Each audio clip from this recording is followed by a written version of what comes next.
अनुराग की अभी नई नई शादी हुई थी। अनुराग अपनी शादी से बहुत खुश था। आखिर उसे जैसी बीवी चाहिए थी उसे ऐसी बीवी मिली। पर ये क्या, शादी के बाद अनुराग की बीवी नेहा किचन में काम कर रही होती है तो वो पसीने से बिल्कुल डूबी होती है, पर फिर भी उसने अपने सर पर पल्लू रखा हुआ था।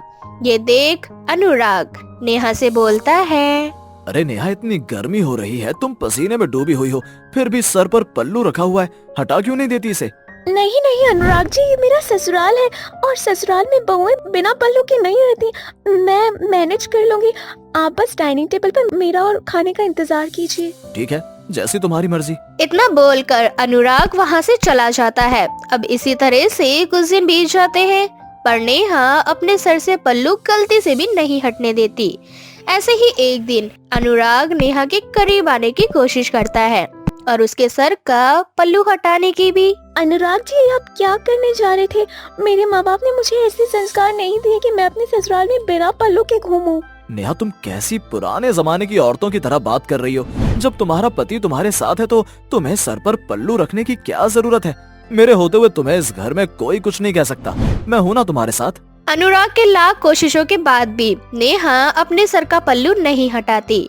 अब अनुराग नेहा से नाराज हो जाता है और इसी तरह से उन दोनों के बीच अनबन होनी शुरू हो जाती है। ऐसे ही कुछ महीने बीत जाते हैं और एक रात जब नेहा सो रही होती है। कितनी भोली बीवी मिली है मुझे, जो सोते हुए भी सर से पल्लू नहीं हटाती। सर से पसीना टपकता जा रहा है, पर ये नहीं कि सर का पल्लू हटा लूं। पर कोई बात नहीं, ये सो रही है, मैं खुद ही इसके सर से पल्लू को हटा देता हूँ। इतना बोलकर अब अनुराग खुद नेहा के सर का पल्लू हटा देता है और वो देखता है कि नेहा गंजी है। गंजी बीवी देखकर अनुराग के पैरों तले जमीन खिसक जाती है और वो बहुत जोर से चीखने लगता है। नहीं, मुझे इतना बड़ा धोखा मेरे घर वाले नहीं दे सकते। मेरी बीवी गंजी नहीं हो सकती। अनुराग की आवाज सुनकर अब नेहा की भी आँख खुल जाती है और वो देखती है कि अनुराग को उसकी सच्चाई का पता चल चुका है। तो ये वजह थी तुम्हारी, जो तुम हर समय सर पर पल्लू रखती हो, और इसलिए तुम मुझे अपने पास नहीं आने देती थी और ना ही अपने सर का पल्लू हटाने देती थी। और हटाने भी क्यों देती? तुम गंजी जो हो। हाँ अनुराग जी, मैं बचपन से ही गंजी हूँ। मेरे सर पर कभी बाल आया ही नहीं। हर कोई मेरा मजाक उड़ाता रहा, इसलिए मैंने अपने सर को हर समय ढक कर रखना ही सही समझा। मेरी शादी मेरे गंजेपन होने की वजह से हो नहीं रही थी, इसलिए मजबूरन मेरे घर वालों को आपसे ये सच छुपाना पड़ा। पर मेरे घर वालों ने आपकी माँ को सारी सच्चाई बता दी थी। वाह, एक और नया झूठ। अगर मेरे घर वालों को तुम्हारी सच्चाई का पता होता तो मेरे घर वाले मेरी शादी कभी भी तुम जैसी गंजी लड़की से नहीं करवाते। आधी रात में नेहा और अनुराग की बहस होने लगती है। उन दोनों के कमरे से आती आवाज सुनकर अब सुमित्रा की भी आंखें खुल जाती है और जब वो कमरे में आती है तो वो देखती है कि अनुराग को नेहा की सच्चाई का पता चल चुका है। माँ, अच्छा हुआ जो आप आ गई। देखिए, ये गंजी लड़की अपना झूठ छुपाने के लिए आप पर घिनौने इल्जाम लगा रही है। कहती है कि इसके गंजे होने की सच्चाई इसके माँ बाप ने आपको बता रखी थी। अनुराग का गुस्सा देखकर सुमित्रा डर जाती है और घर की शांति के लिए अनुराग से झूठ कहती है। नहीं बेटा, मुझे तो पता ही नहीं था कि हमारी बहू गंजी है। अगर मुझे पता होता कि नेहा बहू गंजी है तो मैं अपने इतने हैंडसम बेटे से इस गंजी लड़के की शादी क्यों करवाती? माँ जी, आप इतना बड़ा झूठ कैसे कह सकते हैं? बेटा, तू अब छोड़ना इन सारी बातों को। अब हमारे घर ये गंजी हो या बाल वाली, ये घर की इज्जत है। भूल जा पुरानी बातों को। और बेटा, जब टकला है तो बाल की खेती भी हो ही जाएगी। इतना बोलकर सुमित्रा अनुराग को शांत करवाकर वहाँ से ले जाती है। पर नेहा अपनी सास सुमित्रा का ये रूप देखकर बहुत हैरान होती है। अब नेहा अगले दिन अपनी सास से इस बारे में बात करती है और सुमित्रा उसे सारा सच बताती है। नेहा बहू, कई बार घर की शांति बनाए रखने के लिए इस तरह के झूठ कहने पड़ते हैं। अगर मैं उससे ये झूठ नहीं बोलती तो अनुराग गुस्से में अंधा हो जाता और ना जाने क्या कर बैठता। बस इसीलिए मुझे ये सब कुछ करना पड़ा। पर माँ जी, क्या अनुराग जी अब मुझे अपना पाएंगे? मुझे बहुत डर लग रहा है। बहू, समय हर जख्म को भर देता है।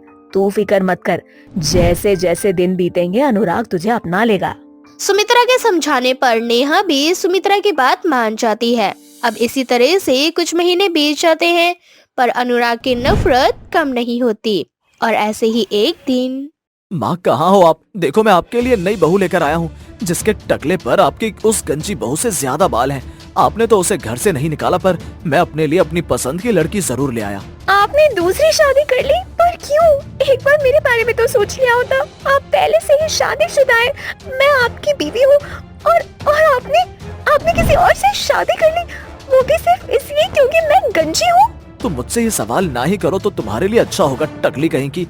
वैसे भी मैं तुम्हारी तरह धोखेबाज नहीं हूँ। मैं जो करता हूँ डंके की चोट पर करता हूँ। अब जाओ जाकर मेरी बीवी का गृह प्रवेश करवाओ, और डार्लिंग ये है तुम्हारी गंजी सौतन। अब बेचारी नेहा रोते हुए किचन में जाती है और अपने पति की लाई हुई अपने लिए सौतन का गृह प्रवेश करवाने की तैयारियां करने लगती है। पर ये सब कुछ सुमित्रा को रास नहीं आता और वह अनुराग को एक थप्पड़ लगाते हुए उससे कहती है, मुझे शर्म आती है तुझे अपना बेटा कहते हुए। अरे तेरी बीवी एक गरीब परिवार से है और एक हादसे में उसके बाल चले गए। उसके सर पर अब कभी बाल नहीं आ सकते, ये बात मुझे बहुत अच्छे से पता थी। पर मैंने तुझसे झूठ ये सोचकर कहा कि शायद समय के साथ तू अपनी बीवी को अपना लेगा, पर तूने क्या किया? तू अपनी गंजी बीवी के लिए सौतन ले आया। बेबी तुम्हारी माँ कितनी बुरी है, तुम्हारा बिल्कुल भी नहीं सोचती। तुम फिक्र मत करो, अब मैं आ गई हूँ, मैं तुम्हारा ख्याल रखूंगी। इस घर से कहीं नहीं जाऊंगी मैं। इतना बोलकर नेहा की सौतन घर में आ जाती है। पर समय के साथ अनुराग को अपनी गलती का पछतावा होता है। तो वहीं दूसरी ओर अनुराग की दूसरी बीवी कोई काम नहीं करती और न ही अनुराग पर ध्यान देती।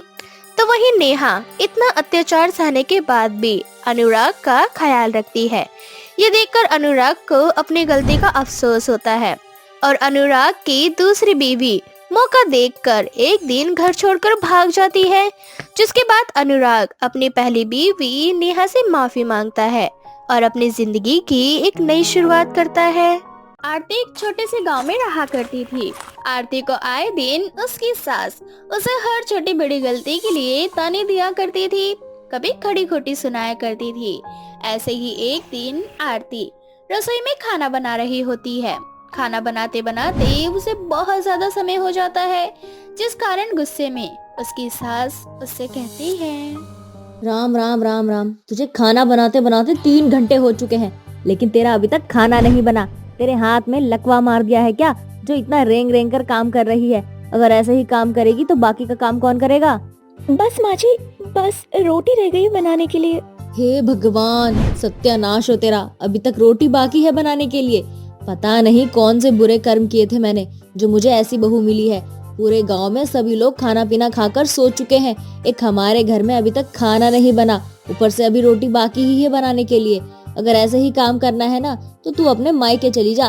माफ करना माँ जी, मैं तो पूरी कोशिश करती हूँ कि खाना जल्दी बनाऊं, लेकिन फिर भी न जाने क्यों लेट हो जाता है। जितना जल्दी कोशिश करती हूँ उतना ही लेट होता है। बच्चे ना अपने माँ बाप से ही सीखते हैं। मुझे तो ऐसा लगता है कि तेरी माँ भी ऐसे ही काम करती होगी, तभी तो इतना समय लगता है तुझे भी काम करने में। जब परवरिश ही ऐसी मिली हो तो सुधार अब कहाँ से आएगा? किसी तरह से आरती सारा काम खत्म करती है और आरती उदास होकर अपने कमरे में आ जाती है और फिर खुद से ही बड़बड़ाते हुए कहती है, हे भगवान, काश कि मेरे 5 हाथ होते तो मैं अपनी सासू माँ को दिखा देती कि काम कैसे होता है। लेकिन अफसोस मेरे पास तो सिर्फ 2 ही हाथ है। इनको क्या है, दिन भर मैं ही अकेले घर का सारा काम करती रहती हूँ। ये नहीं कि अपनी बहू की थोड़ी सी मदद ही कर दें। सारा दिन यहाँ वहाँ किसी न किसी की चुगली में लगी रहती हैं। घर के 2-4 काम करवा देंगे तो उनके शरीर में दर्द नहीं होगा कभी। खैर अब छोड़ो, कल सोमवार है, कल तो शिव जी का उपवास है। बहुत ज्यादा काम होगा कल तो, जल्दी भी उठना पड़ेगा सुबह, वरना ये जो मेरी सासू माँ है ना, मेरे सर पर चढ़ी रहेंगी। आरती बहुत बड़ी शिव भक्ति पूजा पाठ करने में भी वो बहुत समय लगाया करती थी। ऐसे ही एक दिन आरती घर के मंदिर में पूजा कर रही थी, तभी उसकी सास उसको फिर से सुनाते हुए कहती है, अगर पूजा पाठ हो गई हो तो घर का बाकी काम पड़ा हुआ है वो भी कर ले, या फिर कोई और आके करेगा, या फिर तेरी माँ करेगी आके। और कितनी बार कहा है कि थोड़ा हाथ पैर ढंग से जल्दी जल्दी चला लिया कर, लेकिन तुझे समझ में नहीं आता। एक काम करने में 4 घंटे लगाती है, बाकी का काम पता नहीं कौन करेगा। माँ जी, पूजा के समय मुझे मत टोका करो, और मेरे 5 हाथ नहीं है जो मैं सारे काम जल्दी से कर लूँ। अगर आप थोड़ी सी मदद कर दोगी तो 2 हाथ मेरे और 2 हाथ आपके 4 हो जाएंगे और काम भी जल्दी हो जाएगा। शर्म नहीं आती तुझे अपनी सास से इस तरह से बात करते हुए? अरे जिनकी पूजा पाठ कर रही है ना इतनी, उन्हीं से अपने लिए 5 हाथ मांग ले। समझ आई बात? बहू के होते हुए एक सास काम करेगी, शर्म ही नहीं आती तुझे तो। इतना बोलकर आरती की सास वहाँ से चली जाती है। आरती रोते हुए शिवजी जी से कहती है, हे भगवान, आपके भक्तों को इतना सुनना पड़ता है आए दिन। क्या आपको मुझ पर जरा भी तरस नहीं आता शिव जी? मेरी मदद करो, अगर आपको मुझ पर जरा भी तरस आता हो तो। मुझसे हर काम धीरे धीरे होता है। काश कि आपने मुझे 5 हाथ दिए होते, जिससे मैं घर का सारा काम जल्दी जल्दी निपटा लेती और कम से कम अपनी सास का तो मुंह बंद करवा पाती मैं। इतना बोलकर आरती रोने लगती है। तब जी शिव जी की मूर्ति पर से एक रोशनी आती है और वहाँ शिवजी जी प्रकट होते हैं। शिवजी जी आरती से कहते हैं, आरती, रो मत। तुम्हारे सर सब दुखों के बादल हट चुके हैं। तुम मेरी बहुत बड़ी भक्त हो और भक्तों के साथ ऐसा व्यवहार हो रहा है तो मुझे बिल्कुल भी अच्छा नहीं लग रहा। मैं तुम्हें वरदान देता हूँ कि अब से तुम्हारे हाथ 5 हो जाएंगे। जब भी तुम्हें अपने 5 हाथों की जरूरत पड़ेगी, तुम अपने अंतर मन से बुलाना, वो 5 हाथ तुम्हारे सामने प्रकट हो जाएंगे। उसके बाद तुम अपने सारे काम आराम से कर सकती हो, लेकिन कभी भी इनका गलत इस्तेमाल मत करना। हमेशा सही कामों के लिए ही अपने 5 हाथों का इस्तेमाल करना। आपका बहुत बहुत शुक्रिया शिव जी। ऐसे ही कुछ दिन बीत जाते हैं। एक दिन आरती की सास फोन पर किसी से बात कर रही होती है। अरे मेरा भी मन करता है कि मैं अपने घर में अपने सभी रिश्तेदारों को बुलाऊं, लेकिन क्या है ना कि मेरी बहू इतने धीरे धीरे काम करती है कि पूछो ही मत। अगर मैं किसी रिश्तेदार को घर में बुला भी लूं तो उनका स्वागत करने में वो सालों लगा देगी। फालतू की बेइज्जती हो जाएगी मेरी। तभी वहाँ आरती आती है और आरती अपनी सास से कहती है, सासू माँ, आपको जितने भी रिश्तेदारों को बुलाना है आप बुला लो। मैं वादा करती हूँ आपको निराश नहीं करूँगी। अरे रहने दे, अगर तेरी बातों पे चली ना तो मेरी बेइज्जती हो जानी है। एक बार मुझे आजमा कर तो देखो। आरती के बार बार कहने पर उसकी सास तैयार हो जाती है और वो अपने घर पर अपने कुछ रिश्तेदारों को बुला लेती है। आरती अपने 5 हाथों की मदद से झटपट पूरा घर का काम कर लेती है। थोड़ी ही देर बाद जब रिश्तेदार आ जाते हैं तो अपने 5 हाथों की मदद से जल्दी जल्दी खाना बना लेती है और उन सब के लिए नाश्ता भी तैयार कर लेती है। घर को अपने 5 हाथों की मदद से अच्छे से साफ भी कर देती है। ये देखकर सभी रिश्तेदार आरती की खूब तारीफें करते हैं। इसके बाद आरती की सास का सीना गर्व से चौड़ा हो जाता है। सभी रिश्तेदार जाते जाते आरती को खूब सारा नेक भी देकर जाते हैं। वैसे कुछ भी कहो, आरती है बहुत गुणी। बड़े ही जल्दी जल्दी घर का सारा काम कर लिया इसने और खाना भी कितना स्वादिष्ट बनाया इसने। भगवान ऐसी बहू सबको दे। मान सम्मान करना तो आरती को बहुत अच्छे से आता है। बहुत अच्छे से स्वागत किया आरती ने हमारा। बात तो तुम बिल्कुल सही कह रही हो।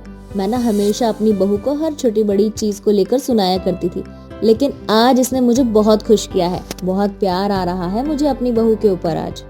आरती को भी बहुत खुशी मिलती है। वो अपने सभी रिश्तेदारों का पैर छूती है और उनसे आशीर्वाद लेती है।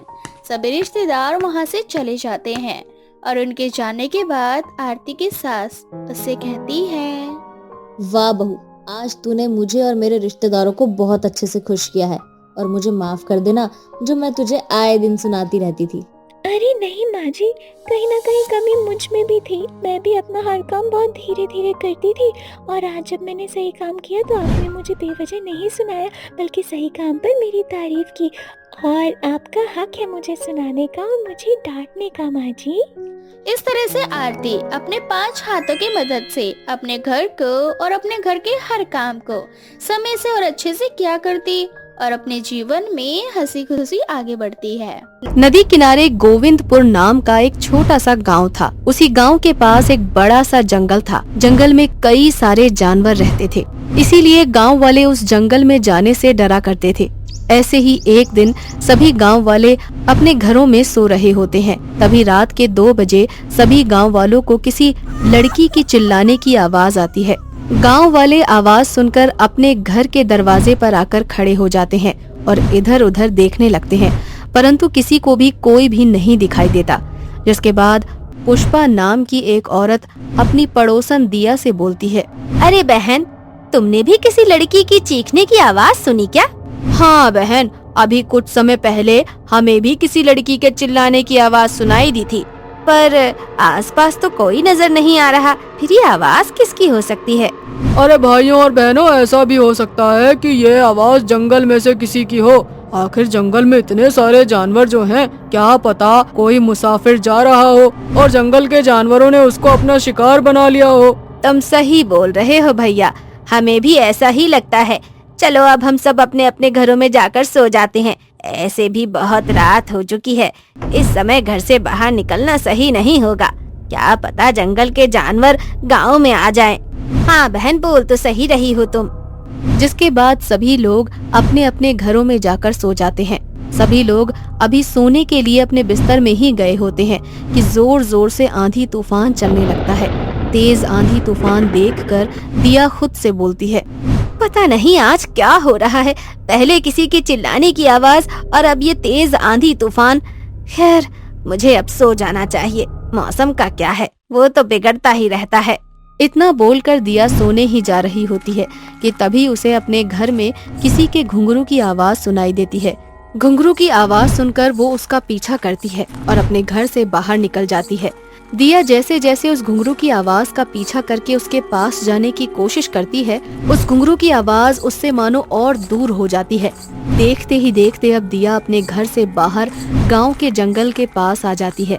जंगल के पास आते ही दिया के कदम रुक जाते हैं और वो खुद से बोलती है, हे भगवान, ये मुझे क्या हो गया है? मैं यहाँ कैसे आ गई? मौसम तो बिगड़ता ही जा रहा है, मुझे जल्दी से घर जाना चाहिए।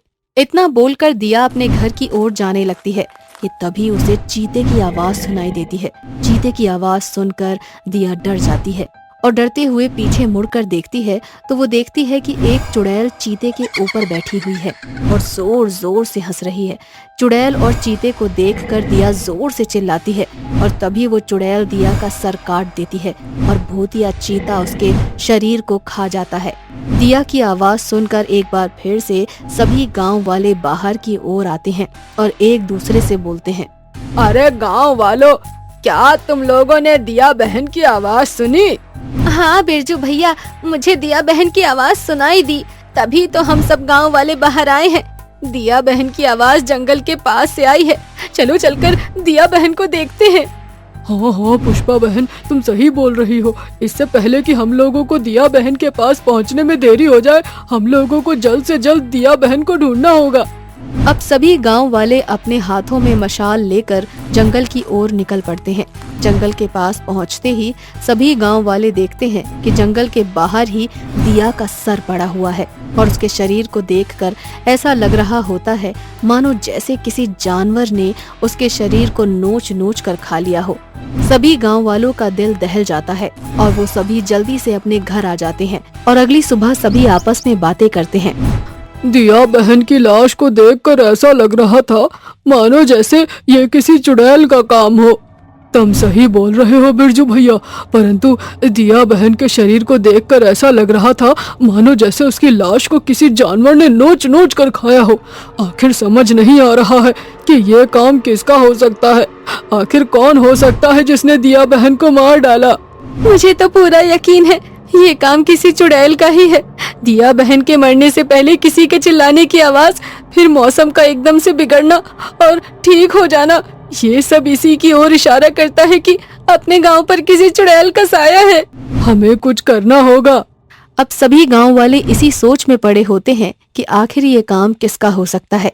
क्या ये काम सच में किसी जानवर का था या फिर किसी चुड़ैल का?